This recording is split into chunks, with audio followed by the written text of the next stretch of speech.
All right, welcome back. We're going to be talking about Chapter 14 today of the Digital Investigator's Handbook. Today, we're going to be diving into malware forensics. Our main objective for this module is to have an understanding of various analysis techniques. We need to learn how to set up a sheep dipping environment. We need a master threat classification. And for the exam, malware analysis is heavily tested.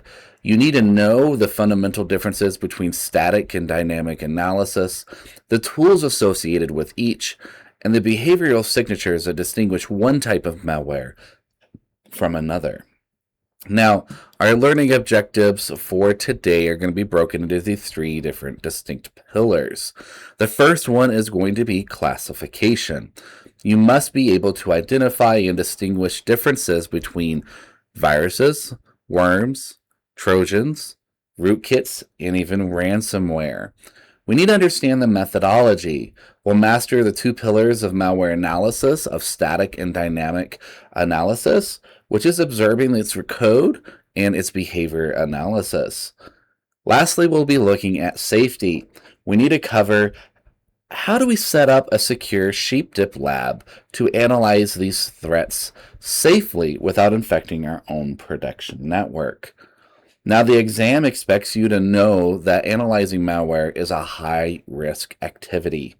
Understand the theory behind safe lab architecture is just as important as knowing how to use the analysis tools themselves. All right, before we analyze it, we need to define it. Malware stands for malicious software. It is any software that is explicitly designed to cause damage. This could be disrupt operations or even steal information. The key word here is intent. The key difference between a poorly written, buggy program and malware is the intent behind the code. We've seen a massive evolution in malware over the decades, from moving from simple, annoying pranks in the 1990s to military-grade cyber weapons like Stuxnet, and now highly lucrative corporate extortions like ransomware. Now, Stuxnet is a classic example of a highly sophisticated, state-sponsored cyber weapon. It was designed to target specific SCADA and ICS environments as they went through. So these are things like anything like HVAC and mobile systems. Now let's break down the different types, starting with the classic virus. A virus is a program that physically infects a host file and requires user interaction to spread. So they may need the user to do things like double click on an infected file. Now, there are a couple different types of viruses, and the first one would be like the boot sector virus. These normally would infect the master boot record, the MBR, meaning that they load into memory before the operating system even starts. Now, this is hard because this is going to make them very hard to detect. The other thing is going to be macroviruses. These are commonly embedded in Office documents like Word or even Excel, and they execute their payload when the user clicks Enable Content. Lastly, we have polymorphic viruses, and these are highly evasive because they encrypt their own code with a different key every time they replicate. Now, this is going to constantly change their signature, and it's very easy for them to bypass antivirus or other types of protections. You do need to memorize the definition of polymorphic, because a standard antivirus tool heavily relies on static signatures, like MD5 or SHA-256. A virus that changes its hash upon every replication effectively renders signature-based detection useless, and other methodologies like behavior analysis will have to be used. Let's talk about worms. Worms are the self-replicating network threats. The critical distinction here is, unlike a virus, a worm does not need a host, and it does not need a user to interact with it to spread. Their primary vector is exploiting network vulnerabilities, such as exposing the SMB ports or even the email systems. Their payload often consumes massive amounts of network bandwidth. They're going to install backdoors and even sometimes carry ransomware. The most famous version of this would have been the WannaCry from 2017. Now, this is an internal blue exploit from Windows mostly, and it was able to spread globally in the matter of hours. Now, this is another one of those guaranteed exam topics. What is the difference between a virus and a worm? And the worm always is going to have a propagation that it can do it anonymously or autonomously. Basically, they don't need a machine or a user to really do anything. They do everything on their own, so they do not need user interaction. The next one's going to be the Trojan horse, and it gets its name from history, as we know. This malware is disguised as legitimate software to trick users into installing it. It could be like freegame.exe. And to achieve this, attackers are going to use tools called wrappers. A wrapper is going to bind the malicious exe payload together with a legitimate exe, like Windows Calculator, into a single package. When the user runs it, the calculator opens normally, but the malware installs silently into the background. So wrappers, also known as binders, are things that are tested upon as well. Understand that they package two executables together to execute simultaneously. This is going to make malicious activity behind a decoy in application. So if we actually were looking for it, we'll see that the calculator did run, but was there also a malicious payload that was delivered with the calculator app? Spyware and keyloggers focus entirely on theft. Spyware monitors a user's activity, such as browsing history, cookies, or even application usage, and this is all going to be without the user's consent. Keyloggers, on the other hand, specifically record every single keystroke typed on a keyboard to steal passwords or even messages. Now, these can be physical hardware devices placed between the keyboard and the USB port, or they can even be software-based. Software keyloggers often work on hooking Windows APIs, such as the get async keystroke state, or really, it's just ways to silently capture their passwords. Now, for the exam, you do need to know the difference between a hardware, and a software keylogger. An investigator examining a physical workstation must be able to trace the cables and look for, was there an inline keyboard keylogger on the machine before it even was powered down. All right, let's talk about ransomware. So ransomware is purely digital extortion. It encrypts the user's files and demands cryptocurrency payment in exchange for a, decryption key. And so there's three pieces here. We've got encryption. Now, it's going to utilize a very strong asymmetric encryption, RSA AES. For an investigator, attempting to break this cryptography is mathematically impossible. The other thing that they like to do with ransomware is do double extortion. Modern ransomware gains will steal sensitive data before encrypting it. So what they'll do is they'll threaten to leak the data publicly if the ransom isn't paid, punishing companies that solely run on backups. It's just their way of trying to make sure that they get their money. Lastly, we got to understand where they come from, the vector of the attack itself. Phishing emails and brute forcing normally will expose things like remote desktop servers, and these are very common entry points, whether or not they're through email or through like RDP processes. Now, understand the concept of double extortion, because this is going to change ransomware from an availability attack, such as denial of service, into a confidentiality attack of a data breach. Investigators must look for network exfiltration logs, not just encrypted files. So how do they get the data in the first place? Rootkits are the ultimate stealth malware. They actively hide in the shadows by modifying the operating system to conceal their own existence. And there's different ways that they do this. They have layer 3, otherwise known as user mode ring 3, and this is going to intercept API calls. For example, when Task Manager asks the OS for a list of running processes, the rootkit's going to intercept the response and remove its own name from the list before it sees it. The other way it can run is in ring 0. These are far more dangerous because these are going to run with the kernel. They directly modify kernel structures in memory, a technique known as DCOM, direct kernel object manipulation, and they're going to make this very extremely hard to detect on a running operating system. Now, DCOM, direct kernel object manipulation, is a term that is on the exam. Knowing that rootkits manipulate the OS to hide the files, processes, and network connections from standard tools like Netstat or Task Manager is something that you need to understand. Now, we need to understand, do they run in the kernel mode, which is ring 0, or do they run in the user mode in ring 3, doing API calls?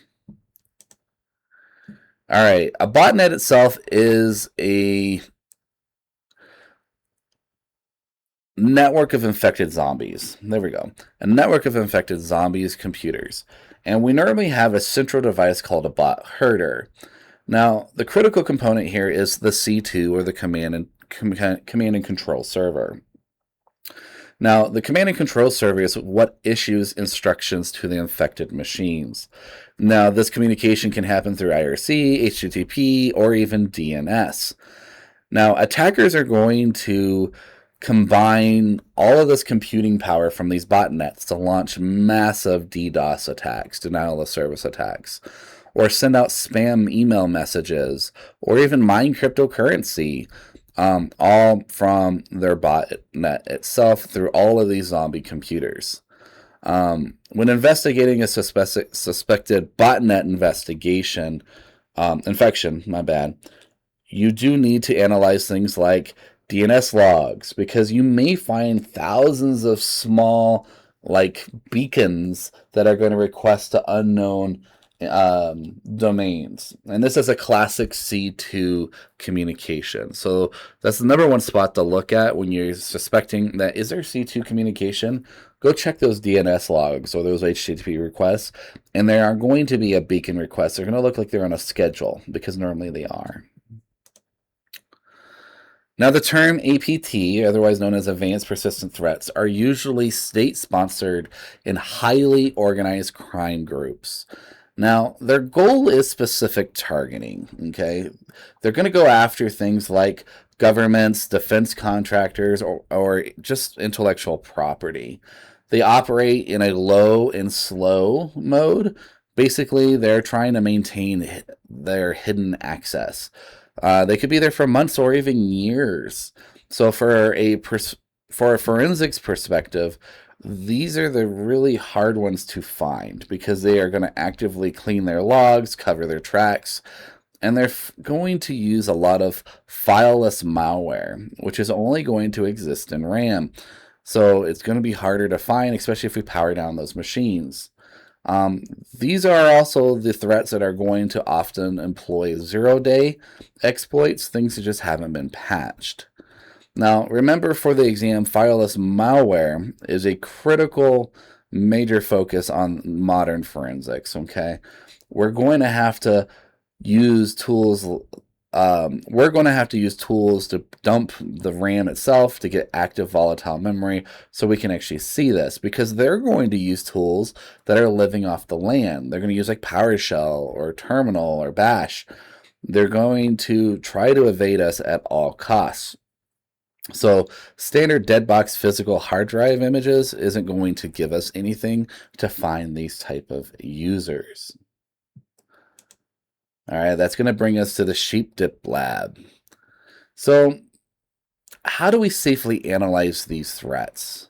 We use the sheep dip lab. A sheep dip is a dedicated, isolated computer used explicitly to check files for viruses before they are allowed onto a secured network. Normally, we're going to have dedicated hardware here. It's going to be a physical system that's separate from our main network. It's going to use software like Deep Freeze that resets the computer back to a clean baseline every single reboot. And it's going to be loaded with analysis tools to safely inspect all of the files and the behavior. Now, the term sheep dipping is a classic security industry term, and it's derived from farming. The exam expects you to know that this refers to an isolated, dedicated system for safely screening removable media for suspicious files before we allow them within our forensic systems. The most important rule in our sheep dip lab is going to be air gapping. You must never analyze malware on a machine that's connected to your production internet. So we're going to have absolute physical isolation. No network cables plugged in, and absolutely no Wi-Fi or Bluetooth hardware will be enabled. We're going to heavily rely on VMs like VMware or VirtualBox to do a host-only networking to help trap the traffic as well. And so this virtualization is going to allow us to use snapshots for instant rollbacks in case there's destructive payloads. So it helps us roll back if needed. Now we're also going to use the iNet SIM itself because most malware is going to refuse to run if they cannot connect to the internet. So iNet SIM simulates the fake internet, providing fake DNS and HTTP responses so the malware thinks it's online without actually escaping. Now for the exam, you do need to know iNet SIM, Internet Simulator, because it acts as a honeypot within our isolated net lab. It's going to convince the malware to execute its network-based payloads so then you can capture them and analyze them safely as well. It has a lot of cool PCAP features and everything in there as well. It's nice. When we analyze the malware, we have two methodologies. We have static analysis and dynamic analysis. Static analysis, think of this as the autopsy. We examine the code without actually running the executable. It is perfectly safe, but its effectiveness is often defeated because the code is either going to be packed, encrypted, or obfuscated in some type of way. We also have dynamic analysis. This is the behavioral study. We'll run the malware and watch what it does to the system. This is going to show us the real unencrypted behavior, but of course it's going to carry high risk because we're really infecting this machine, so we don't want it to escape our sandbox. Now the exam frequently tests the definitions of these two phrases. Know that pulling strings, hashing, and viewing headers are all static actions, while monitoring process, registry changes, or network traffic are all going to be dynamic actions because the software has to be running in order to do this. Now, our first step in static fingerprinting is going to be analyzing the file and help identify it. And we do this in a few different ways. The first way is using hashing. We're going to calculate the MD5 SHA-256 cryptographic hashings of the files themselves, and then we'll use it against tools like VirusTotal. We'll go to VirusTotal, search it for the online database, and see if there are other security vendors that have already analyzed it or flagged it or told us exactly how this malware works. Now, fuzzy hashing, tools like SSDeep will help perform what's called fuzzy hashing. It doesn't look for an exact match, but rather checks the code similarities to malware families. Now, this will help for things that are polymorphic or repacked code that's going to give us a different hash in the first place. So fuzzy hashing is basically, it's identifying bits of the code instead. Now, you do need to know the difference between standard hashing and fuzzy hashing. A single bit will alter an MD5 hash entirely, but fuzzy hash will show that there's a 99% similarity, indicating a minor variant of the same type of malware. Next, we're going to perform what's called a string analysis. So using tools like Bentext Strings or Floss, we will extract readable, human readable text strings buried within binary code. When reading these strings, we're hunting for things like indicators of compromise. We're going to be looking for URLs or IP addresses like evil.com, or file names, and these might reveal secondary payloads like payload.dll. We're going to look for registry key locations that might help show us where the malware intends to hide or to achieve persistence, like Windows Run. And then we're also going to be looking for error messages, because authors often reveal their project folder path on their development machine just by using error messages or even comments. Now, the strings utility is a foundational forensics tool. The exam will expect you to know that extracting strings from binary is a primary static analysis technique to help identify IPs, domains, and registry keys. We also analyze things like Windows Portable Executables, or the PE headers.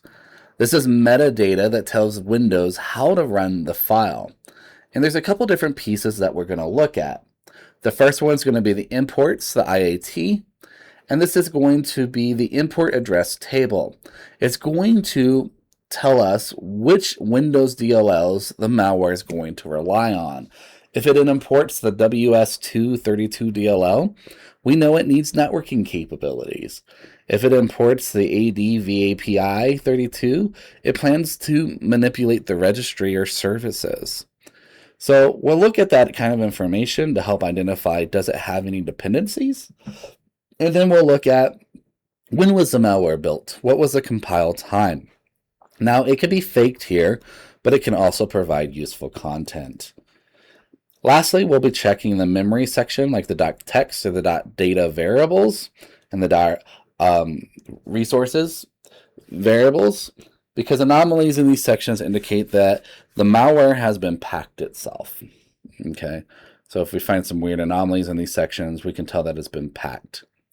Now, import address table is a major focus on the exam. You should be familiar with common core DLLs, like kernel32.dll, which handles memory and files, or the WS232 DLL, which is networking. Some of these basic DLLs are very important for when you're doing malware analysis. I did find on the exam, they did ask for this a few times, and so just be aware that this can come up. It's not a complete deal breaker.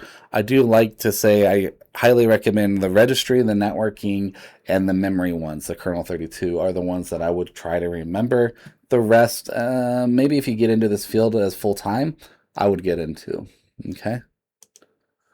Now, if your static analysis yields gibberish, you're likely dealing with what's called a packer. Packers act as a malware cloak.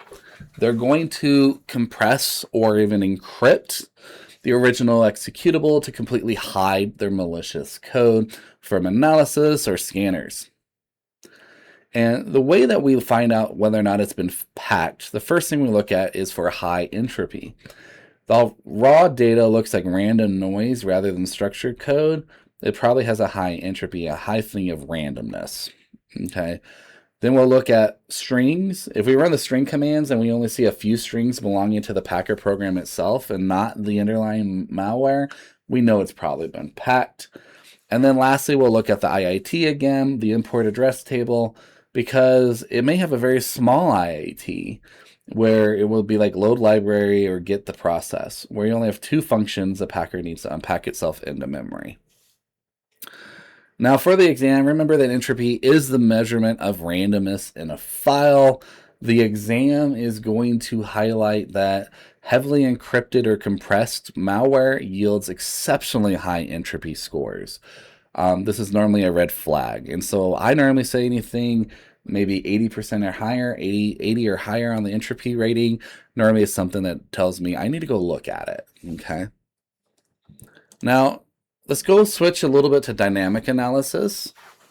If static analysis fails due to packing, we'll normally move to dynamic analysis in a sandbox. Okay, this involves running the malware in a controlled environment, and this is going to we're going to actively observe it.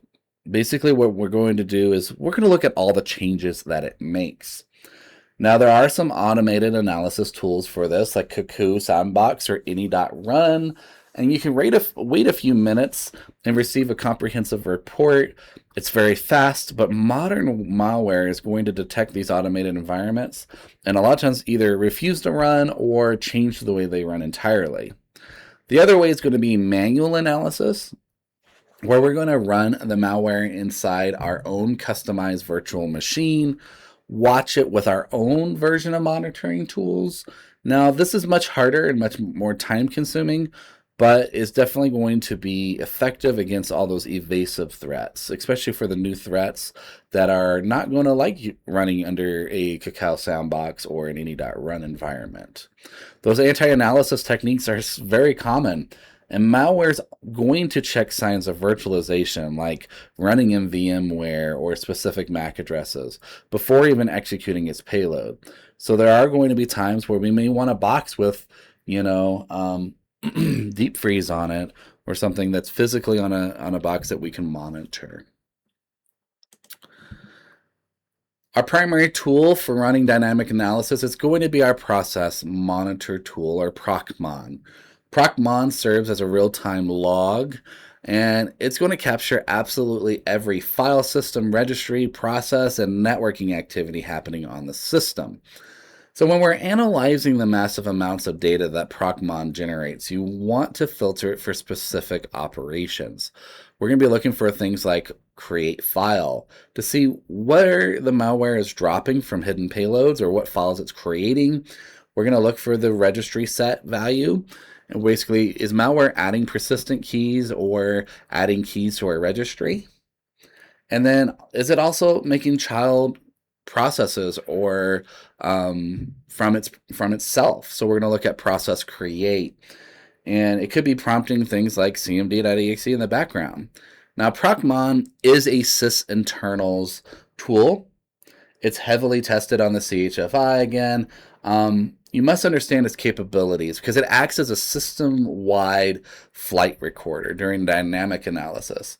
It's going to track everything, including any file paths that the malware attempts to modify.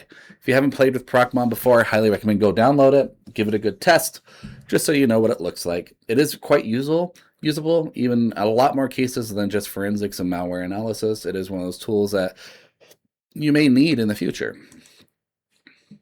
The next tool is going to be Redshot. So Redshot is a registry comparison tool. Its methodology is pretty straightforward. Basically, it's going to take a snapshot or a baseline of the registry before we run the malware. We'll infect the machine, and then it takes another snapshot afterwards, and then compares the two and lets us know, hey, did anything change from between shot 1 and shot 2? Knowing the snapshot comparison methodology is going to be fundamental. Redshot specifically used to cut through the noise of normal Windows operations. Now, you can tell it to only look at like maybe the current version run directory or other specific directories if you want to look at it that way. The next tool that you need to have for malware analysis is going to be Wireshark and TCP View. To monitor the network, we need to monitor the wire, right? Malware almost always needs to have a phone home or a C2 server nowadays. That's just how they work. And so we can use TCP View to show exactly which local process is operating and which ones are opening a connection to the internet. If it looks like a legitimate service, like nope, then we'll look at it. But why is notepad.exe suddenly opening a network connection to an IP address in Russia? You need to know that your malware could be using process Halloween infections, and what it's doing is it could try to be mimicking other known processes, but notepad.exe should never touch the internet, right? The other tool would be like Wireshark. Now, Wireshark is great for creating those PCAP files because we might want to look at strange DNS queries or HTTP post requests or anything that's trying to get like exfiltration of our data. And Wireshark is going to be great for capturing that data and allowing us to sift through it. Now, know that correlation is key. So TCP view connects the active network socket back to the specific process ID who's making the request, while Wireshark is going to capture the actual payload. So we need both of these tools in order to make a complete picture. We'll use TCP view for the process to figure out, oh, this is what's actually generating this network traffic, and then we'll capture the traffic through Wireshark. And if we want to get a little more advanced, we may get into disassembly. So disassemblers like IDA Pro is reading the assembly language itself.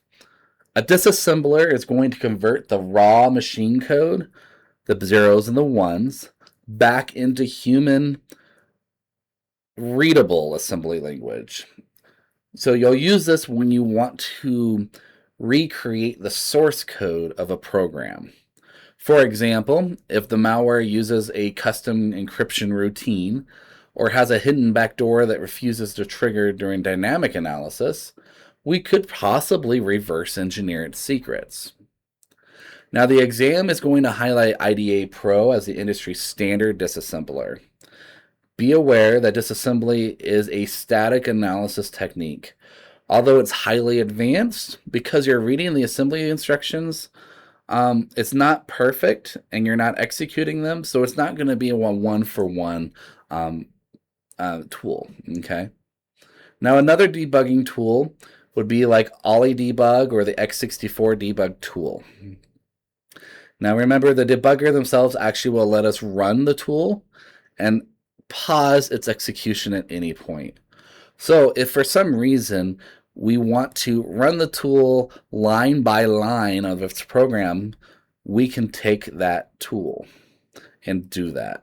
But remember, we're going to need to have the source code for this. So we're probably going to need the IDA Pro to create the source code for us, and then we'll take it to Ollie Debug to try to identify what is happening. Because you can set breakpoints when the program to pause, whether or not it's in milliseconds, or when it tries to write a file, or even when it tries to connect to the internet. Now, when paused, we can go look at the RAM live. Now, this is useful for grabbing those unpacked, unencrypted code. For instance, if they decrypt their key and put it in RAM for a split second, we can grab those decryption keys because we pause the code before it has the chance to delete them. So, really cool tool, but we do need to know for the exam the differences between a disassembler, which is like reading the code layout and actually creating it, and a debugger, which is then going to let us control the execution of that code. Now, debuggers are the primary tool for defeating things like malware packers, because most malware packers will unpack and then clean up itself after it's done unpacking. But what if we can pause the unpacker before it is able to clean up? It allows us to catch them in their tracks. Now, Trojans are designed to hide in plain sight. Now, using tools like Nmap against the victim machine will help us find open ports.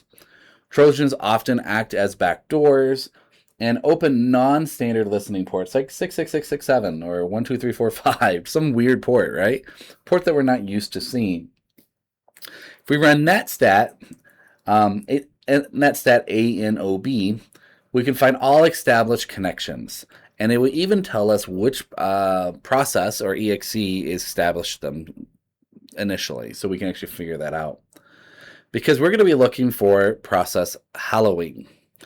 And we're going to be looking for a legitimate process running from the wrong location. Like SVC host should be running from the system32 folder. If it's running from the temp folder, we already know it's malware. So we do need to memorize different tools, like knowing the instat ANOB, and it's the quickest built-in Windows command line tool to correlate active and suspicious network connections to the binary responsible for it. All right. I know this one's a long one, and I know there's a lot of information here, and some of it should be repeat, but looking at it from a different perspective, looking at it from a forensics point of view, is definitely something that you need to look at here. And so if you have to watch this video twice or three times just so you can be like, okay, I understand this, that's one reason why it's on YouTube. Make sure that you pause, rewatch, and understand what I'm trying to say here. Because in chapter 14, we looked at the types, we looked at the labs, we looked at static and dynamic, and all of the overarching theme of this chapter was all about method. Our methodology was just safety, right? We need to establish our baseline, identify the file statically, and even, only detonate dynamically within a strict controlled environment, right? We want to make sure it's strict, mainly because, well, we don't want it to get out into our network and cause havoc. So that concludes chapter 14 on malware analysis. There is a whole career field just on this one chapter. So much to talk about in such a little time. But I only try to want to cover the amount that you needed for the CHFI exam. And hopefully you can understand these concepts. Now, be aware that they're going to want to talk about malware behavior and analysis, and just know some of those basic concepts in this chapter. If you want to move on with it for a career, continue going down that path. There are a ton of other certification paths and jobs available for you just around malware analysis. All right, well, that's it for chapter 14. I will see you for chapter 15, the last and final chapter of this exam.